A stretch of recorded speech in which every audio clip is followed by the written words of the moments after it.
और प्रसारण और मीडिया तकनीक के क्षेत्र में अंतर्राष्ट्रीय सम्मेलन और प्रदर्शनी BES एक्सपो की गुरुवार को शुरुआत हुई। ब्रॉडकास्ट इंजीनियरिंग सोसाइटी द्वारा नई दिल्ली के प्रगति मैदान में इस 3 दिवसीय सम्मेलन का आयोजन किया जा रहा है। सम्मेलन के उद्घाटन के मौके पर ट्राई के चेयरमैन अनिल लाहोटी, सूचना एवं प्रसारण मंत्रालय में सचिव संजय जाजू और प्रसार भारती के CEO गौरव द्विवेदी मौजूद रहे। प्रसारण और मीडिया तकनीक के क्षेत्र में आयोजित किए जाने वाले एशिया के सबसे बड़े सम्मेलन BES एक्सपो 2026 की गुरुवार को नई दिल्ली के प्रगति मैदान में शुरुआत हुई। इस साल सम्मेलन की थीम है broadcast intelligence innovation make in India for the world. BES expo के उद्घाटन के मौके पर भारतीय दूरसंचार विनियामक प्राधिकरण यानी ट्राई के चेयरमैन अनिल कुमार लाहोटी ने कहा कि ट्राई ने प्रसारण क्षेत्र में नई तकनीकों को अपनाने के लिए कई कदम उठाए हैं।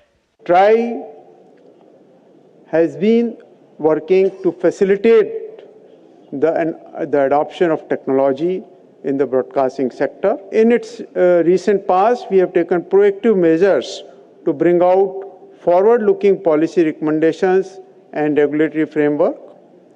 During 2025 itself, TRAI gave recommendations on the regulatory framework for ground-based broadcasting, that is GBB, to the government.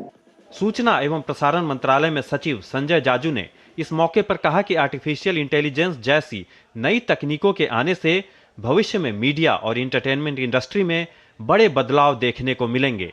We are making significant gains across all the 5 layers of artificial intelligence value chain. Every segment, both on the positive side and negative side, is going to be impacted.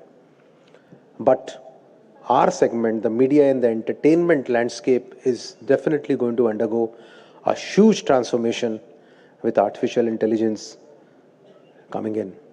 Whether it is still super intelligence or small intelligence or basic human level intelligence, I am not too sure, but the fact is what's happening currently is mind-boggling. Prasar Bharati के CEO Gaurav Dwivedi ने कहा कि artificial intelligence पत्रकारिता का सहायक तो हो सकता है, लेकिन ये संपादकीय विवेक का स्थान नहीं ले सकता। At Prasar Bharati, our approach to AI is responsible and purpose-driven. We see AI as a tool to assist journalism, not to replace editorial judgment.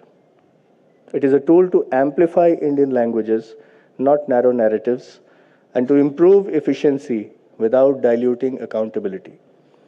We are exploring the use of AI in areas such as archival restoration and metadata enrichment, multilingual workflows, newsroom automation with human oversight, and intelligent discovery of content across platforms. 3 दिनों तक चलने वाले इस अंतर्राष्ट्रीय सम्मेलन और प्रदर्शनी में भारत और विदेशों के 1000 से अधिक प्रतिनिधि, वक्ता और पैनलिस्ट हिस्सा ले रहे हैं।